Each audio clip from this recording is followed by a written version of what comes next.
Hey guys, it's Ryan from FBA University here, and in this video, I want to go through the importance of finding the right margins, getting the right margins, and what to look for when you're analyzing a product and deciding on whether or not you should pursue the product to the next stage, which is contacting suppliers and really drilling down and ordering a sample. So this is to save you guys the time and effort it takes to go through ordering a sample, waiting, a couple of weeks for the sample to come, and then vetting the sample, etc. So in order to get this done properly, we first have to validate that there's enough margin on the product for us to launch. If we're launching a product and there's not enough margin, it makes no sense sending it into Amazon, right? So you'll be selling through, but you won't at the end of the day be making any money.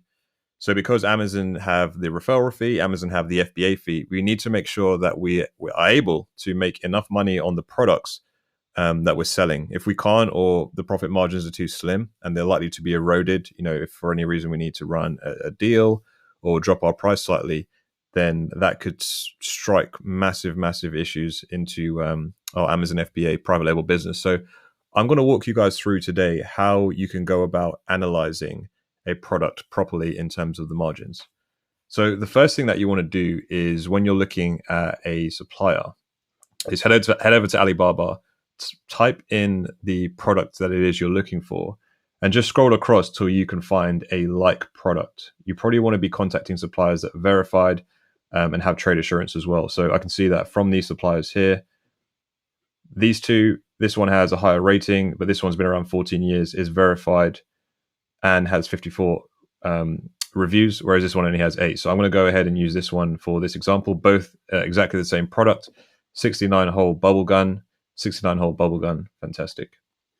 Now, what I'm going to do is, normally they give you a range of product cost per unit. And this is a range because due to economies of scale, the more of a product you buy, the cheaper the unit cost is going to be. Now, for all purposes of when I calculate margins, etc., I always go for the higher end of the scale. So in this instance, I will go for 559 to plug into the profitability calculator within Helium 10 to actually analyze the margin on this product. I'm going to go ahead and check this out on the profitability calculator. So guys, I do all my margin research and profit margin research in the profitability calculator. It's a really helpful tool. It brings in all the information from a product. So all the price of the product, the dimensions, the weight, the outbound shipping weight, etc. There's only a couple of things that you need to modify within here to get an accurate quote. So because we know that the unit cost of this item is around $5.59, I can go back to here and I can put that into the unit manufacturing cost here. So I'm going to change this from $7.29 to $5.59. Do you know what? Let's go 6, because we might have to do a few customizations. I can see these guys have a color box. So around 6 is a good shout. The other thing that you're going to want to change is the freight cost. So I know I always go freight per kilogram. And, I've been getting quotes of around $2.5 a kilogram for my sea freight at the moment from suppliers. So this is it, guys, right? So I'll walk you through this quickly. So we've got the price, the dimensions, the weight. We've put in our manufacturing cost is $6. Our freight cost per kilogram is around 2.5. Again, these are kind of rough estimates. FBA fee for this product is $6.76. There's a storage fee of, if we're having a product stored for a month, of between January and September, 22 cents. But between October and December Q4, it's a little bit higher at 69 cents. Referral fee is $5.46. And if I remember correctly, there aren't any tariffs on this product. So once you plug all that information in, you can head down to this section at the bottom, which basically gives you your margins. So it separates it for January to September and then October to December because of the difference in the storage fees between the two periods of time. But we can see here, right? So net profit is $13.93 per unit. Our margin is 38%. And our ROI per unit is 135.51%.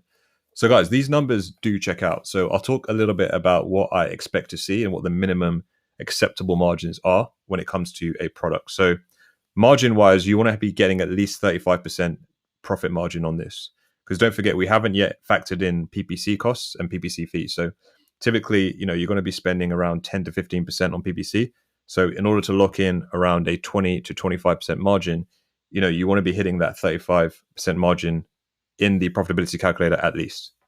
The other thing is ROI. So for me, I really like ROIs above 125%.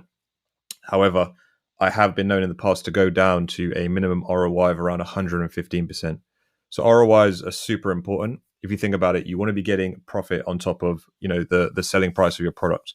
So if your ROI is 100%, you're just getting back what you're putting in. But if you're getting 125% plus, 150 is awesome, but at least 125%, bare minimum 115%, you're then getting a little bit of extra on top so that when you're reinvesting, you're cash flowing further and you're able to restock your inventory without adding in extra capital from other sources. So guys, this is how I look for a product, and this is what I look for in terms of the margins. So this actually checks out. So now I'd go back to suppliers with the confidence that I know that I can sell this product for a decent profit on Amazon. And then I could further my conversation with suppliers without having that sort of nagging thought in my head, I wonder how much this sells on Amazon, or I wonder if this, sells for enough profit. So this is something that you guys want to do before you move to the next stage of contacting suppliers and, really going down the rabbit hole with differentiation, etc. So you need a rough guide as to how much profit, your product's going to make. And then going back to it, once you have the margins, what kind of price to aim for with suppliers. So, hey, I can't go above, $8 to $9 for this product. Sorry, $6 to $7 for this product, because then my margins are going to dip below 35%. My ROI is going to dip below 115%. So super important to know your numbers, guys. You don't want to be selling on Amazon and not making any money at all. So dial in those numbers and put yourself in a good position to then talk to suppliers and have full confidence when it comes to launching a product on Amazon. So guys, hope you found that helpful. Don't forget to like, comment, and subscribe to the FBA University YouTube channel. We'll be doing a lot more of these. And look forward to seeing you guys soon. Take care.